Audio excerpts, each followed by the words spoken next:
This is Kyle Zimmerman with Love the One You Are, and I am here today with the amazing Jennifer Hill, the business Jennifer Hill, a woman that I met online at a place called B School. So Jennifer, tell us a little bit about what you're up to, a little bit about your story and how you got to where you are today. Okay, well, let's see. I started off being the kind of person my whole life who just gave and gave and gave to others, to the point where I was depleted of my own energy and my own self-care and time. So I reached a point where, I had attracted all these people into my life who sucked my energy, and I just found myself miserable. And I reached a point where I had to make a change. So I made a lot of changes.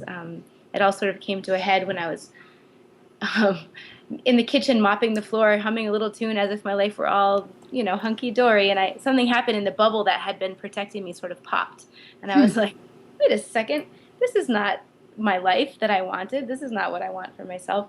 So I made some big changes, including nutrition and lifestyle, and reaching a point where I felt I could actually be still and meditate, look at the mirror and give myself positive feedback instead of beating myself up. And voila, I started attracting people to my life who didn't take, but it was more of an equal, balanced relationship.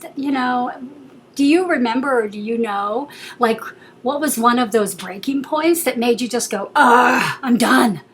Was there some particular thing? Because I think we all have those moments in our life where things shift. But then, I don't know, for me, I have breaking points where I'm like, I just can't do this one thing anymore. I can't be in that relationship, or I can't have that friendship anymore. But it's like all of a sudden I get enlightened and I'm like, I'm out of here. I am changing this thing. Yeah. Do you remember it? Absolutely. Yeah. I had a marriage that was having really rough times, and the man I was married to was suffering with addiction, and he was coming and going out of my life, and I was just letting my heart be a revolving door, and my children were really little, and I reached just one day when I said, I know that I can't keep doing this. When I let him back in, and then he hurts me again, and I don't mean physically, but I just mean, emotionally, it does damage to me, and I'm sure by extension to the children.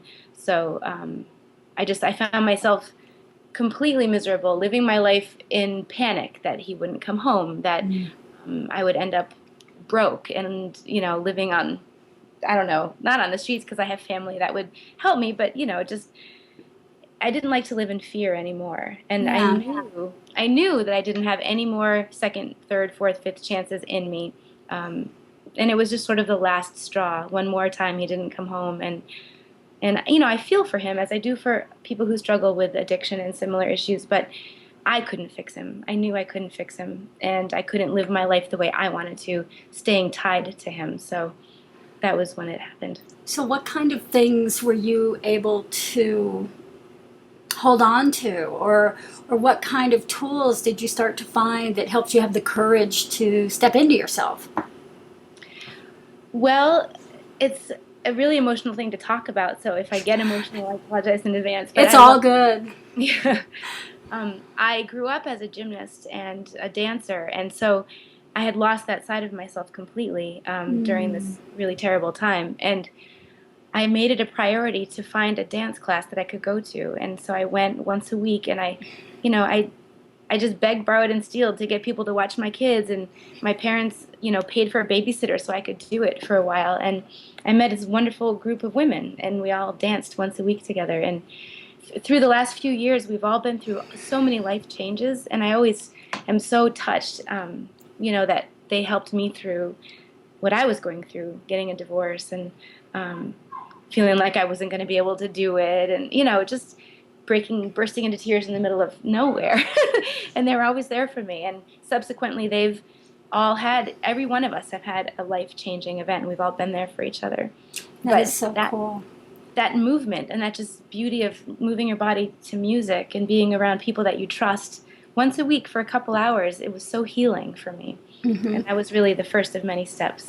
So like the health direction that you're in now came out directly from that connection with your body, that you were able to like take care of yourself first in such a primal way to your body, right? Yes. And then that took you like, okay, this makes sense. Here we go. To the point where now you get to like help others. Yes, exactly. In a more healthy and balanced way. I've always wanted to help others, but I didn't know how to do it by keeping my own cup full, so to speak. Now I can fill my cup and then reach out and help others. I totally relate. Yep. You know, I've had my photography studio for like 13 years now. And it's hard having a small business sometimes. I mean, I just have this, as they call it, brick and mortar, you know, a physical business with 2 employees right now. And for years, you know, it's been a struggle. We're in the arts, you know, we're not like something people need. And so there are a lot of times when I have, you know, it's all about taking care of. It's taking care of my staff. It's taking care of my family, my cats, you know, my husband. And it's like, for so many years, I've been a really good caregiver. You know, I take care of people really well. I learned it early on. And I love that superpower. And I know now it's a superpower. I know how to help people a lot. And it comes very natural to me. But, you know, in the last couple of years, it's become clear to me that if I don't really, that I deserve it too. That I'm just as important too. Absolutely. You know, and so it's really cool how really wanting to take my message of loving yourself first, exactly where you are, has kind of really ultimately led me right back to my core, which is love me right now first. And that will be the way I can help the most people. Yes. You know? So, and, you know, and I would love to talk to you more about body issues and body stuff, because, I mean, that's something that I've struggled with my whole life. And I say struggle. Right now, I don't even feel like it's a struggle, because I'm really at peace with knowing that as long as I love me, love my body exactly where I'm at, even if it's not perfect, that's the door. Right. To opening up health, you know? Exactly. So how do you help somebody when they come to you? I mean, what's your approach? Like, I'm overweight, you know, I'm like 190 something, but I'm healthy. I get a lot of movement, and I eat very well, and I'm very active. But what do you do when somebody, let's say in my situation, comes to you and says, okay, where do we go? What's your approach? Well, it depends. I mean, everybody is so different, so I completely change depending on who I'm talking with. But in my experience, most people do have some blocks about their own body. I don't do it on the first time we meet, but maybe second, third time, we start talking about what messages do you give yourself when you look in the mirror. Because, you know, I did this. Like I said, I grew up as a gymnast, and so I always had that feeling of people judging me for my body. And when I started reaching the age of puberty, when things started changing and I started carrying extra weight that I'd never had before, my metabolism was changing, I'd get really upset with myself. And, you know, at the age of, I want to say I was 11, I was trying diet pills, and, you know, and I've never really, except for the time when I was, you know, alluding to earlier when I was really miserable, I've never really been overweight. But I look at pictures and I'm like, but I felt awful then. So I can relate with people when they have these messages. And so I would, if you were asking me, I would try to dig in with you and see what kind of messages you give yourself. You know, when you walk by the mirror, do you say, hello, gorgeous? Or do you say, God, those hips, I wish that they would just be this much smaller? Or do you say, gosh, as soon as I lose a little more weight, this chin will go away? I mean, because the messages you give are also the messages you're receiving. And people don't think of it that way. Yeah. You know? Exactly. And I deal with people in the studio and they come to see their pictures. Well, they come in for pictures and they're freaking out and they're saying, oh my God, they walk in the door. They're like, hello, I am very ugly. I don't want to be photographed. I don't want to be here, but I have to be.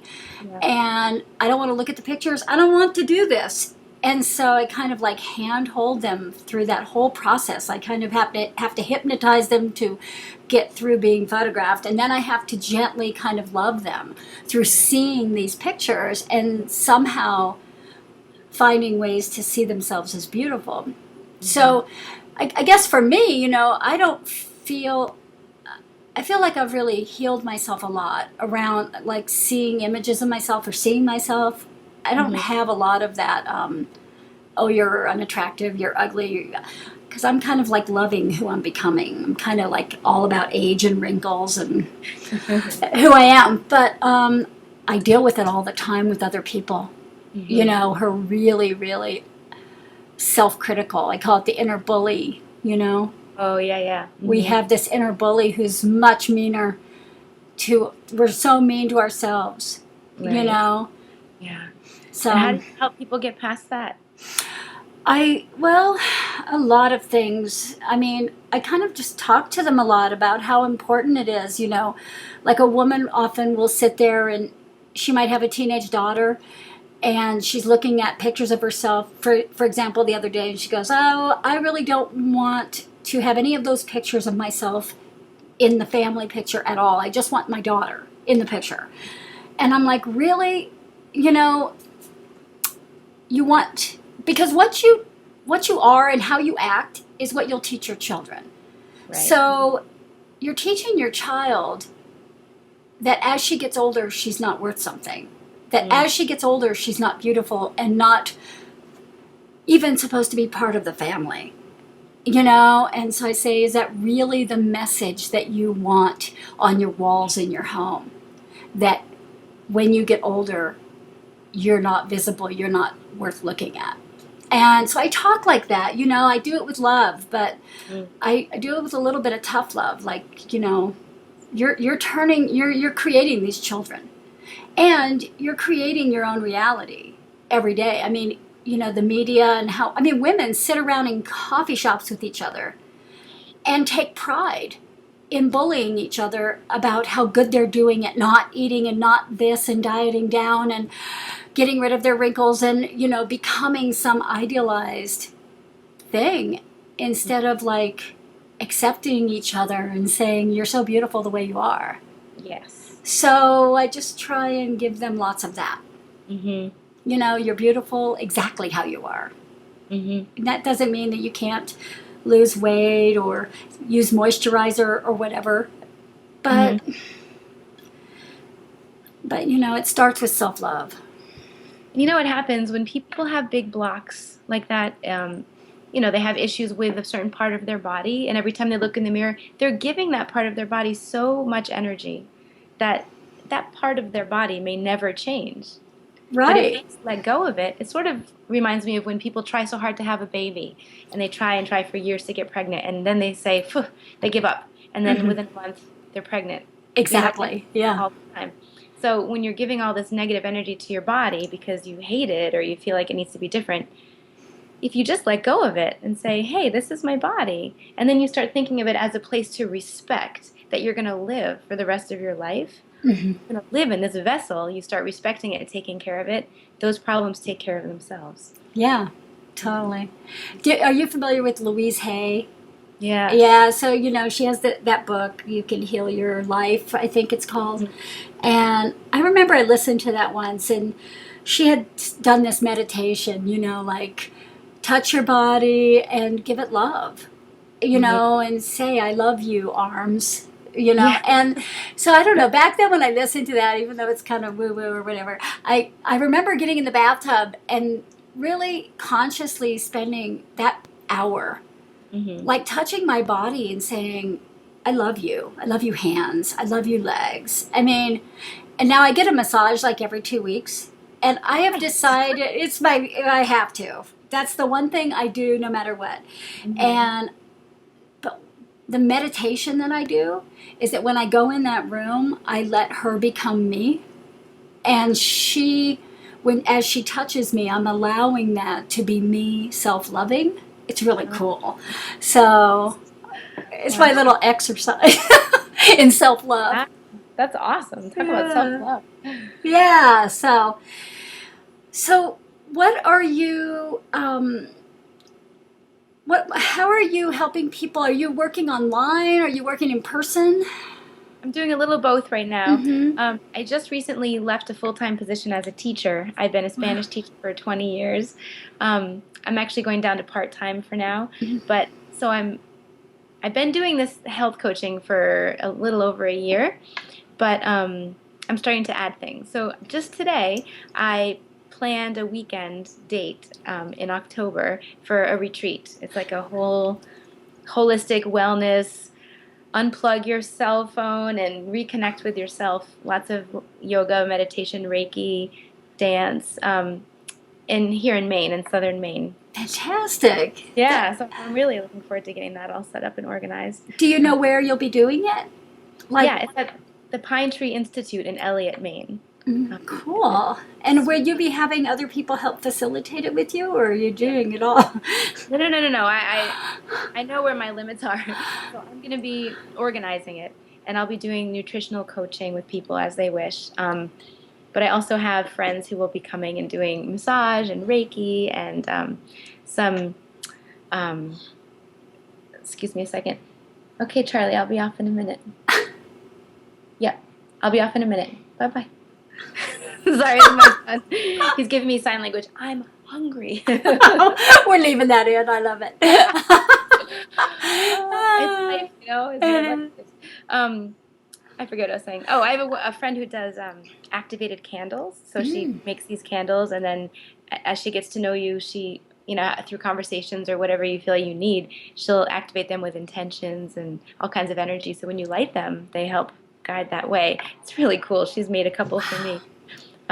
You know, things like that. I'll have people coming with herbs and aromatherapy, and so I'm really excited. That's so cool.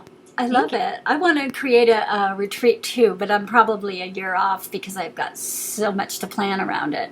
Oh, yeah. So, but that is wonderful. I wish I lived more in your neighborhood, or maybe I'll get on a plane. There you go. Well, that's what I'm hoping for because it's at a bed and breakfast, so people can spend Friday night and Saturday night there. Oh, that's And fantastic. everything will be all included: the food, the services, the massage, and you know, it's going to be fantastic. So. Well, make sure you keep me, posted on everything, and I'll make sure to put it on my site so that people who see you can kind of keep in touch with that. That would be lovely. Thank you. Yeah. Well, fantastic. Is there anything else you want to share or talk about? Well, one thing that I think is really important for people to know, aside from what we're saying, is that you need to love you for you just exactly where you are. The other thing is that if there's something in your life that you want to change, you just have to go for it. You know, no one else is going to make these decisions for you. And I've learned that the hard way. And now it's become easier for me. You know, the first big change I made was really hard. It took me years to end that relationship and to move on. Now I'm finding myself faced with other changes here and there, transitions, small changes, ending some relationships, starting new ones, you know, businesses.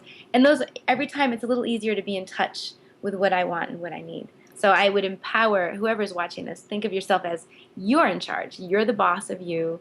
You can make your own decisions. Don't live in default of other people. I love that. That is so beautiful. Fantastic. Well, I'm going to wrap it up here. You can go feed your baby boy.